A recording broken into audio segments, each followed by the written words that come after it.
we've just had the annual lecture of the campaign, this year given by Sharon Witherspoon.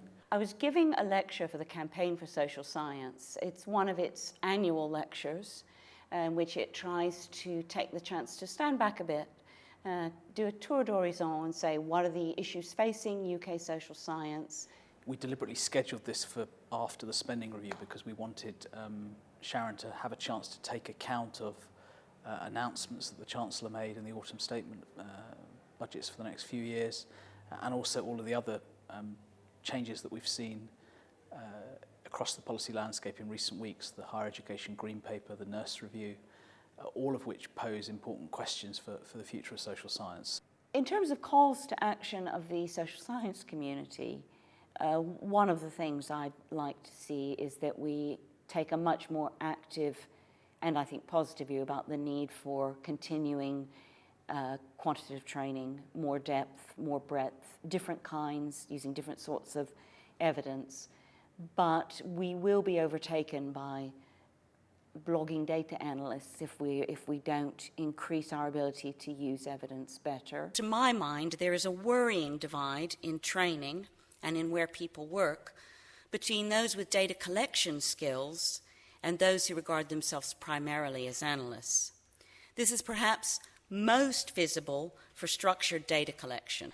I've called for the social science community to get much more vocally engaged in advocating the kinds of data safety principles that the social sciences have long used and which we could find under threat by various regulations if we're not careful.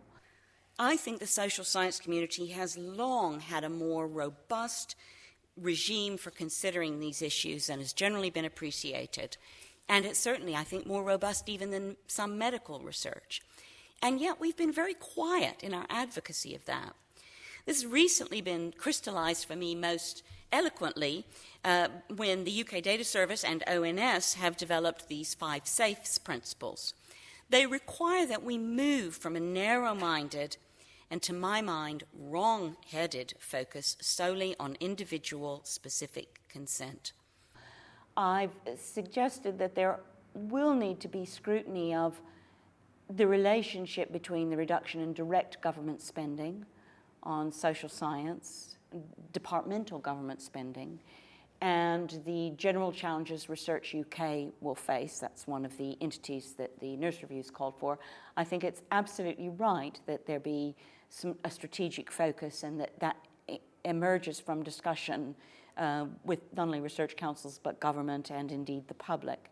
But I think we have to be careful that in the social sciences this doesn't just substitute for some research that, according to the Haldane principle, government departments should be doing anyway. But I do think that a sign of a social science community that was delivering on all of its potential would be that new funders would actually be called into being at the sight of all the ways that robust social science can give rise to public benefit.